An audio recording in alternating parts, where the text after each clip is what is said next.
Hello friends, ಆಹಾರ ವಾಹಿನಿ ಚಾನಲ್ಗೆ ಸ್ವಾಗತ. ಇವತ್ತು ತುಂಬಾನೇ ಹೆಲ್ತಿ ಹಾಗೂ ಆರೋಗ್ಯಕರವಾದ ಕ್ಯಾರೆಟ್ ಪಲ್ಯ ಮಾಡುವುದು ಹೇಗೆ ಅಂತ ನೋಡೋಣ ಬನ್ನಿ. ಇದು ಕೇವಲ 10 ನಿಮಿಷದಲ್ಲಿ ಚೆನ್ನಾಗಿ ಪಲ್ಯ ರೆಡಿ ಆಗುತ್ತೆ ಹಾಗೂ ಆರೋಗ್ಯಕರ. ಇದನ್ನು ಮಾಡುವುದು ಹೇಗೆ ಅಂತ ನೋಡೋಣ ಬನ್ನಿ. ಕ್ಯಾರೆಟ್ ಅನ್ನು ತೆಗೆದುಕೊಂಡು ಚೆನ್ನಾಗಿ ತೊಳೆದಿಟ್ಟುಕೊಳ್ಳಬೇಕು. ನಿಮಗೆ ಎಷ್ಟು ಬೇಕೋ ಅಷ್ಟು ತೆಗೆದುಕೊಳ್ಳಿ. ಒಂದು ಕ್ಯಾಪ್ಸಿಕಮ್, ಒಂದು ಈರುಳ್ಳಿ, ದೊಡ್ಡದ ಈರುಳ್ಳಿಯನ್ನು ತೆಗೆದುಕೊಳ್ಳಬೇಕು. ಇದನ್ನು ನಿಮಗೆ ಯಾವ ಆಕಾರ ಬೇಕೋ ಆ ಆಕಾರದಲ್ಲಿ ಕಟ್ ಮಾಡಿಕೊಳ್ಳಿ. ನೋಡಿ, ಈ ತರದಲ್ಲಿ ಸಣ್ಣ ಸಣ್ಣ ತುಂಡುಗಳನ್ನಾಗಿ ಕಟ್ ಮಾಡಿಟ್ಟುಕೊಳ್ಳಬೇಕು. ಇದು ತುಂಬಾನೇ ಹೆಲ್ತಿಕರವಾದ ರೆಸಿಪಿ ಫ್ರೆಂಡ್ಸ್. ನೋಡಿ, ಈ ಆಕಾರದಲ್ಲಿ ತುಂಡುಗಳನ್ನಾಗಿ ಕಟ್ ಮಾಡಿಕೊಳ್ಳಿ. ಹಾಗೆ ಕ್ಯಾಪ್ಸಿಕಮ್ ಅನ್ನು ತೆಗೆದುಕೊಳ್ಳಿ. ಒಂದು ಕ್ಯಾಪ್ಸಿಕಮ್, ಇದನ್ನು 2 ಭಾಗವನ್ನು ಮಾಡಿ ಅದರ ಒಳಗಿನ ಬೀಜವನ್ನು ತೆಗೆದು ಬೇರೆ ಎತ್ತಿಟ್ಟುಕೊಳ್ಳಿ. ಹಾಗೆ ಇದು ಕ್ಯಾಪ್ಸಿಕಮ್ ಅನ್ನು ನಿಮಗೆ ಯಾವ ಆಕಾರ ಬೇಕು, ಉದ್ದುದ್ದಕ್ಕೆ ಬೇಕಂದ್ರೆ ಉದ್ದುದ್ದಕ್ಕೆ ಅಥವಾ ಸಣ್ಣ ಪೀಸ್ಗಳನ್ನಾಗಿ ಕೂಡ ಕಟ್ ಮಾಡಿಕೊಳ್ಳಬಹುದು. ಸಣ್ಣ ಪೀಸ್ ಆದರೆ ಸ್ವಲ್ಪ ಚೆನ್ನಾಗಿ ಬೇಯುತ್ತೆ, ಚೆನ್ನಾಗಿ ಟೇಸ್ಟ್ ಬರೋದಿಲ್ಲ. ಸ್ವಲ್ಪ ಮೀಡಿಯಂ ಸೈಜಲ್ಲಿ ಕಟ್ ಮಾಡಿಕೊಳ್ಳಿ. ನೋಡಿ, ಈ ತರದಲ್ಲಿ 2 ಭಾಗ ಮಾಡಿ ಈ ತರದಲ್ಲಿ ತುಂಡುಗಳನ್ನಾಗಿ ಪೀಸ್ ಆಗಿ ಕಟ್ ಮಾಡಿಕೊಳ್ಳಿ. ಕ್ಯಾರೆಟ್, ಕ್ಯಾಪ್ಸಿಕಮ್ಮು ಇದು ತುಂಬಾನೇ ಹೆಲ್ತಿಗೆ ಒಳ್ಳೆಯದು ಫ್ರೆಂಡ್. ನೋಡಿ, ಈ ಆಕಾರದಲ್ಲಿ ಕಟ್ ಮಾಡಿ ಇಟ್ಟುಕೊಳ್ಳಬೇಕು. ಹಾಗೆ ಈರುಳ್ಳಿಯನ್ನು ಕೂಡ ಈ ತರದಲ್ಲಿ ಕಟ್ ಮಾಡಿ ಸಿಪ್ಪೆಯನ್ನು ತೆಗೆಯಿರಿ. ಸಿಪ್ಪೆಯನ್ನು ತೆಗೆದು 2 ಕಡೆ ಭಾಗದಲ್ಲಿ ಕಟ್ ಮಾಡಿ. ನೋಡಿ, ಈ ತರದಲ್ಲಿ ಕಟ್ ಮಾಡಿ ಸಿಪ್ಪೆಯನ್ನೆಲ್ಲ ತೆಗೆದಿಡಿ. ಆಮೇಲೆ ಇದರಲ್ಲಿ ನಡುವಿನ ಭಾಗವನ್ನು ಕಟ್ ಮಾಡಿ. ಇದನ್ನು ತಿನ್ನಕ್ಕೆ ಹೋಗಬಾರ್ದು, ಹೆಲ್ತಿಗೆ ಒಳ್ಳೆಯದಲ್ಲ. ಇದನ್ನು ಕಟ್ ಮಾಡಿ ತೆಗೆದಿಟ್ಟುಕೊಳ್ಳಿ.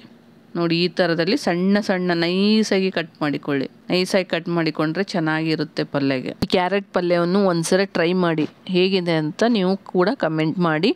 ಆದರೆ ಈರುಳ್ಳಿಯನ್ನು ಹೆಚ್ತಿರಲ್ಲ, ಅದಕ್ಕೆ ನಡುವಲ್ಲಿ ಈ ತರದಲ್ಲಿ ಅದನ್ನು ಕಟ್ ಮಾಡಿ ತೆಗೆಯಬೇಕು. ಅದನ್ನೇ ಊಟಕ್ಕೆ ಯೂಸ್ ಮಾಡಬಾರ್ದು, ಅದಕ್ಕೋಸ್ಕರ ಇದು ಕಟ್ ಮಾಡಿ ಎಸೆದು ಬಿಡಿ. ಇದನ್ನು ಸಣ್ಣ ಪೀಸುಗಳನ್ನಾಗಿ ಕಟ್ ಮಾಡಿ ಇಟ್ಟುಕೊಳ್ಳಿ. ಇದು ಎಷ್ಟು ನೈಸಾಗಿ ನೀವು ಕಟ್ ಮಾಡ್ತೀರೋ ಅಷ್ಟು ಚೆನ್ನಾಗಿ ಪಲ್ಯಕ್ಕೂ ಚೆನ್ನಾಗಿರುತ್ತೆ. ಈರುಳ್ಳಿ ತರ ಬಾಯಲ್ಲಿ ಬರೋದಿಲ್ಲ, ತುಂಬಾನೇ ನೈಸಾಗಿ ಚೆನ್ನಾಗಿ. ಈರುಳ್ಳಿ ನೈಸಾಗಿ ಕಟ್ ಮಾಡಿ ಇಟ್ಟುಕೊಂಡ ಮೇಲೆ 2 ಹಸಿಮೆಣಸಿಕಾಯನ್ನು ತೆಗೆದುಕೊಳ್ಳಿ. ಹಾಗೆ ಇದನ್ನು 2 ತುಂಡುಗಳನ್ನಾಗಿ ಮಾಡಿಟ್ಟುಕೊಳ್ಳಿ. ಕಟ್ ಮಾಡಿ ಈ ತರದಲ್ಲಿ 2 ಪೀಸ್ಗಳನ್ನಾಗಿ ಮಾಡಿಕೊಳ್ಳಿ. ಖಾರ ಇಲ್ಲದಿದ್ದರೆ ಇನ್ನೂ 1-2 ಮೆಣಸಿನಕಾಯಿ ನೀವು ಹಾಕಿಕೊಳ್ಳಬಹುದು. ಹಾಗೆ ನಿಮಗೆ ಹುಳಿ ಜಾಸ್ತಿ ಬೇಕಂದರೆ 2 ಟೊಮೆಟೊ ಹಾಕಿ, ಅಥವಾ ನಾರ್ಮಲ್ ಬೇಕಂದರೆ 1 ಟೊಮೆಟೊ ಸಾಕು. ಇನ್ನು ಕೂಡ ಸಣ್ಣದಾಗಿ ಕಟ್ ಮಾಡಿ ಇಟ್ಟುಕೊಳ್ಳಿ. ಒಂದು ಗ್ಯಾಸ್ ಮೇಲೆ ಕಡಾಯಿಯನ್ನು ಇಟ್ಟುಕೊಂಡು ಅದಕ್ಕೆ 3 ಟೇಬಲ್ ಸ್ಪೂನ್ ಎಣ್ಣೆಯನ್ನು ಹಾಕಿ, ಹಾಗೆ 1/4 ಟೇಬಲ್ ಸ್ಪೂನ್ ಮಸ್ಟರ್ಡ್ ಹಸಿವೆಯನ್ನು ಹಾಕಿ, ಹಾಗೆ ಕಟ್ ಮಾಡಿಟ್ಟುಕೊಂಡ ಹಸಿಮೆಣಸಿಕಾಯನ್ನು ಕೂಡ ಹಾಕಿ, ಹಾಗೆ ಸ್ವಲ್ಪ ಫ್ರೈ ಆದ ಮೇಲೆ ಕಟ್ ಮಾಡಿಟ್ಟುಕೊಂಡ ಈರುಳ್ಳಿ ಕೂಡ ಇದಕ್ಕೆ ಹಾಕಿಕೊಳ್ಳಬೇಕು. ಹಾಗೆ ಈ ಈರುಳ್ಳಿಯನ್ನು ಚೆನ್ನಾಗಿ ಫ್ರೈ ಆಗಲು ಬಿಡಿ.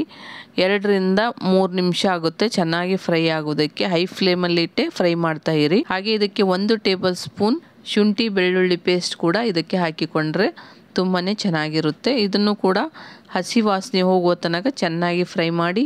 ಹಾಗೆ 1/2 ಟೇಬಲ್ ಸ್ಪೂನ್ ಉಪ್ಪನ್ನು ಹಾಕಿ, ಅಥವಾ ರುಚಿಗೆ ತಕ್ಕಷ್ಟು ಉಪ್ಪನ್ನು ಕೂಡ ಹಾಕಿಕೊಳ್ಳಿ. ಇದನ್ನು ಕೂಡ 1 ನಿಮಿಷ ಚೆನ್ನಾಗಿ ಬೇಯಿಸಿ. ಇದು ಚೆನ್ನಾಗಿ ಬೆಂದ ಮೇಲೆ ಈರುಳ್ಳಿ ಚೆನ್ನಾಗಿ ಕಂದು ಬಣ್ಣ ಬರುವ ತನಕ ಫ್ರೈ ಮಾಡಿಕೊಳ್ಳಿ. ಇದಕ್ಕೆ 1 ಟೊಮೆಟೊವನ್ನು ಹಾಕಿ, ಸಣ್ಣದಾಗಿ ಕಟ್ ಮಾಡಿಟ್ಟ ಟೊಮೆಟೊ ಕೂಡ ಇದಕ್ಕೆ ಹಾಕಿ, ಇದನ್ನು ಕೂಡ ನೈಸಾಗಿ ಫ್ರೈ ಆಗಲು ಬಿಡಿ. ಇದು ಕೂಡ 1-2 ನಿಮಿಷ ಬೇಕಾಗುತ್ತೆ ಚೆನ್ನಾಗಿ ಬೇಯುವುದಕ್ಕೆ. ಇದು ಕೂಡ ಚೆನ್ನಾಗಿ ಬೇಯಿಸಿಕೊಳ್ಳಿ. ನೋಡಿ, ಈ ತರದಲ್ಲಿ ನೈಸಾಗಿ ಆಗಿರಬೇಕು, ಆ ತರದಲ್ಲಿ ಬೇಯಿಸಿಟ್ಟುಕೊಳ್ಳಬೇಕು.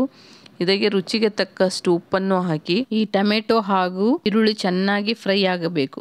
ಇದಕ್ಕೆ ರುಚಿಗೆ ತಕ್ಕಷ್ಟು ಖಾರದ ಪುಡಿ ಹಾಕಿ, ಅಥವಾ 1.5 ಟೇಬಲ್ ಸ್ಪೂನ್ ಖಾರದ ಪುಡಿ ಹಾಕಿ. ಯಾಕಂದ್ರೆ ಕ್ಯಾರೆಟ್ ಸ್ವಲ್ಪ ಸ್ವೀಟಿನ ಅಂಶ ಇರುತ್ತೆ, ಅದಕ್ಕೋಸ್ಕರ ಖಾರ ಜಾಸ್ತಿ ಇದ್ರೆ ಚೆನ್ನಾಗಿರುತ್ತೆ. ಹಾಗೆ 1/4 table spoon garam masala, 1/2 table spoon ಧನಿಯಾ ಪುಡಿಯನ್ನು ಹಾಕಿ ಚೆನ್ನಾಗಿ ನೈಸ್ ಆಗುವವರೆಗೆ ಚೆನ್ನಾಗಿ ಫ್ರೈ ಮಾಡಿಕೊಳ್ಳಿ. ಫ್ರೈ ಮಾಡಿದಾದ್ಮೇಲೆ ಇದಕ್ಕೆ ಕಟ್ ಮಾಡಿಟ್ಟುಕೊಂಡ ಕ್ಯಾರೆಟ್ ಅನ್ನು ಕೂಡ ಹಾಕಿಕೊಳ್ಳಿ.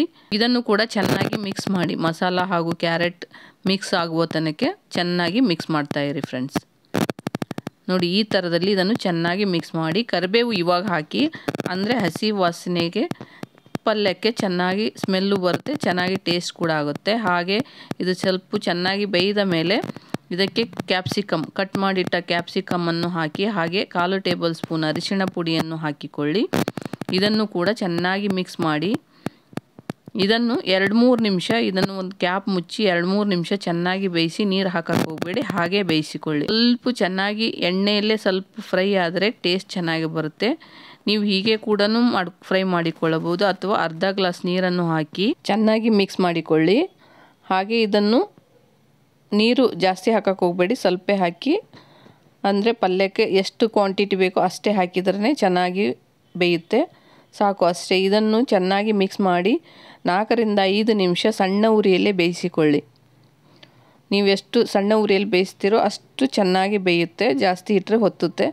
ಅದಕ್ಕೋಸ್ಕರ ಈ ಥರದಲ್ಲಿ ಬೇಯಿಸಿ ಇದು ಮೆತ್ತಗೆ ಚೆನ್ನಾಗಿ ಬೆಂದರೆ ಟೇಸ್ಟ್ ಕೂಡ ಚೆನ್ನಾಗಿ ಬರುತ್ತೆ. ಇದಕ್ಕೆ ಒಂದು 1/4 ಟೇಬಲ್ ಸ್ಪೂನ್ ಜೀರಿಗೆ ಪುಡಿಯನ್ನು ಕೂಡ ಹಾಕಿ ಇದನ್ನು ಚೆನ್ನಾಗಿ ಮಿಕ್ಸ್ ಮಾಡಿಕೊಳ್ಳಿ ಫ್ರೆಂಡ್ಸ್. ಹಾಗೆ ಕೊತ್ತಂಬರಿ ಸೊಪ್ಪು ತೊಳೆದು ಕ್ಲೀನ್ ಮಾಡಿಟ್ಟು ಸಣ್ಣದಾಗಿ ನೈಸಾಗಿ ಕಟ್ ಮಾಡಿಟ್ಟ ಕೊತ್ತಂಬರಿ ಸೊಪ್ಪನ್ನು ಹಾಕಿ, ಎಷ್ಟು ನೀವು ಜಾಸ್ತಿ ಹಾಕ್ತೀರೋ ಅಷ್ಟು ಒಳ್ಳೆಯದು. ಕೊತ್ತಂಬರಿ ಸೊಪ್ಪು ತಿಂದರೂ ಕೂಡ ಹೆಲ್ತಿಗೆ ತುಂಬಾ ಒಳ್ಳೆಯದು. ಕ್ಯಾರೆಟ್ ಬೆಂದಿದೆ ಇಲ್ಲ ಅಂತ ನೋಡಿ, ಇನ್ನೂ ಬೆಂದಿಲ್ಲ ಅಂದರೆ ಇನ್ನೊಂದು 1 ನಿಮಿಷ ಚೆನ್ನಾಗಿ ಬೇಯಿಸಿಕೊಳ್ಳಿ. ಮೆತ್ತಗೆ ಬೇಯಿದರೆ ಚೆನ್ನಾಗಿರುತ್ತೆ ನೋಡಿ. ಇವಾಗ ಕ್ಯಾರೆಟ್ ಪಲ್ಯ ರೆಡಿ. ಇದು ಸೈಡ್ ಡಿಶ್ ಆಗಿ ಚಪಾತಿಗೂ ಬರುತ್ತೆ, ರೈಸಿಗೂ ಬರುತ್ತೆ. ಹಾಗೆ ಮಕ್ಕಳಿಗೆ ನೀವು ಲಂಚ್ ಬಾಕ್ಸ್ ಕಟ್ಟಬೇಕಾದ್ರೆ ಇದರಲ್ಲಿ ಚಪಾತಿಯಲ್ಲಿ ಹಾಕಿ ರೋಲ್ ಕೂಡ ಮಾಡಿ ಕೊಡಿ. ತುಂಬಾ ಹೆಲ್ತಿಯಾದ ರೆಸಿಪಿ. ಈ ಕ್ಯಾರೆಟ್ ಮೇಲೆ ಇನ್ನೂ ಚೆನ್ನಾಗಿ ಪೌಡ್ರ್ ಯೂಸ್ ಮಾಡ್ತಿದ್ರೆ ಇದಕ್ಕೆ ರೋಸ್ಟ್ ಮಾಡಿ ಪುಡಿ ಮಾಡಿಟ್ಟುಕೊಂಡ ಶೇಂಗಾ ಪುಡಿ ಕೂಡ ಹಾಕಿಕೊಳ್ಳಬಹುದು. ಒಂದು 2-3 ಟೇಬಲ್ ಸ್ಪೂನ್ ಹಾಕಿದರೆ ಸಾಕು, ಚೆನ್ನಾಗಿರುತ್ತೆ. ಹಾಗೆ ಕೂಡ ತುಂಬಾ ಚೆನ್ನಾಗಿರುತ್ತೆ. ಒಂದ್ಸರಿ ಟ್ರೈ ಮಾಡಿ ಇದು ಹೇಗಿದೆ ಅಂತ ನನಗೆ ಕಮೆಂಟ್ ಮಾಡಿ ಹೇಳಿ ಪ್ಲೀಸ್. ಹಾಗೆ ಇನ್ನೂ ಸಬ್ಸ್ಕ್ರೈಬ್ ಆಗಿಲ್ಲ ಅಂದರೆ ಸಬ್ಸ್ಕ್ರೈಬ್ ಮಾಡ್ಕೊಳ್ಳಿ, ಶೇರ್ ಮಾಡಿ, ನಿಮ್ಮ ಫ್ರೆಂಡ್ಸಿಗೂ ಕೂಡ ಶೇರ್ ಮಾಡಿ. ಸಬ್ಸ್ಕ್ರೈಬ್ ಆಗದೆ ನೋಡ್ತಾ ಇದ್ದರೆ ಫ್ರೆಂಡ್ಸ್ ಹಾಗೆ ಒಂದ್ಸರಿ ಸಬ್ಸ್ಕ್ರೈಬ್ ಮಾಡ್ಕೊಳ್ಳಿ. ಈ ಕ್ಯಾರೆಟನ್ನು ಈವ್ನಿಂಗ್ ಟೈಮಲ್ಲಿ ಮಕ್ಕಳಿಗೂ ಹಾಗೆ ಕೂಡ ಬಟ್ಟಲಲ್ಲಿ ಹಾಕಿ ಕೊಡಬಹುದು. ತಿನ್ನೋದಕ್ಕೆ ತುಂಬ ಟೇಸ್ಟಿಯಾಗಿರುತ್ತೆ. Thank you to all friends.